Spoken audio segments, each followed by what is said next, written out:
સરદારધામ તરફથી એક કાર્યક્રમ ખેડા અને આણંદ જિલ્લામાં યોજવામાં આવ્યો છે. આજે આ પોથી યાત્રા આણંદથી ખેડા જિલ્લામાં પ્રવેશી અને સરદાર સાહેબના જન્મસ્થળ નડિયાદથી આજે રથ દ્વારા આ રથ આખા જિલ્લાની અંદર ફરવાનો છે. એમાં બધા તાલુકાઓ આવરી લીધા. આનો મૂળ ઉદ્દેશ તો એ છે કે સરદાર સાહેબને જે નવી પેઢી છે જેને કંઈ ખબર નથી, સરદાર સાહેબે આખા દેશને અખંડ બનાવવાનું કામ એકત્ર કરીને કર્યું હતું, એની કોઈ માહિતી જ નથી. તો સરદારધામ દ્વારા એક કથાનું આયોજન કરીને યંગસ્ટરોને ખબર પડે કે સરદાર સાહેબે આ દેશને અખંડ કેવી રીતના બનાવ્યો હતો, એની તમામ માહિતી આપતું આ કથાનું આયોજન કરવામાં આવ્યું છે. સરદારધામ દ્વારા આ આયોજન યોગી ફાર્મની અંદર કરવામાં આવ્યું અને 25 તારીખે પ્રોગ્રામ છે. આ પ્રોગ્રામમાં સૌ પધારે એવી વિનંતી કરું છું. ખાસ કરીને એ કહું કે નડિયાદની અંદર સરદાર સાહેબનું જન્મસ્થળ છે, ત્યારે આજે આપણા પ્રદીપભાઈ એમના ફેમિલીમાંથી છે. આમ તો 5મી કે 6ઠ્ઠી જનરેશન હશે. 6ઠ્ઠી જનરેશને પ્રદીપભાઈ અહીંયા આપણી વચ્ચે હાજર રહ્યા છે અને સરદાર સાહેબના જન્મ સ્થળે સરદાર સાહેબના ઘરે પૂજન કરી અને સરદાર પોથી યાત્રાની અહીંથી શરૂઆત કરવામાં આવશે. હું સૌ ખેડા જિલ્લાના તમામ લોકોને આહ્વાન કરું છું કે સરદાર સાહેબ વિસરાઈ ના જાય, એટલા માટે આ બધા કાર્યક્રમો આપણે સરદાર સાહેબના જન્મસ્થળ ઉપર અવારનવાર કરતા હોઈએ છીએ.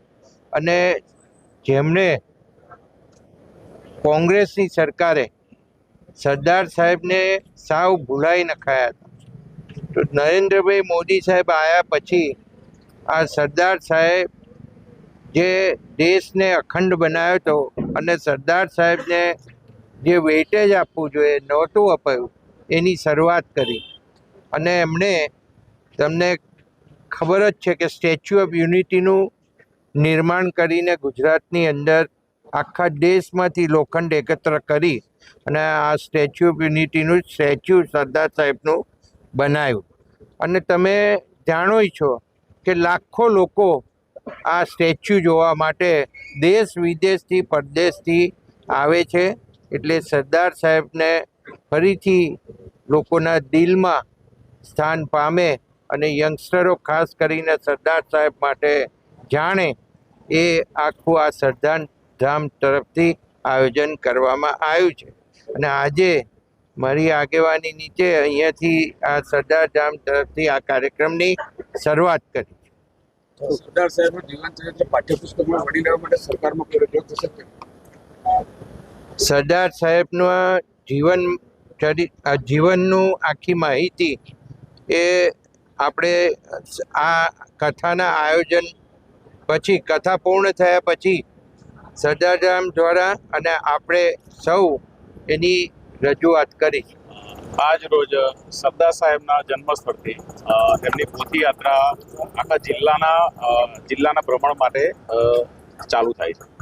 તો નડિયાદ સરદાર સાહેબના જન્મસ્થળથી નીકળી અને ઠાસરા તાલુકા બાદ આપણે કપડવંજ તાલુકો, કપડવંજથી કઠલાલ તાલુકો, કઠલાલથી મૌધાથી મહેમદાવાદ, ખેડા, માતર, વસો અને વસો તાલુકામાંથી નડિયાદ તાલુકાની અંદર પ્રયાણ કરશે.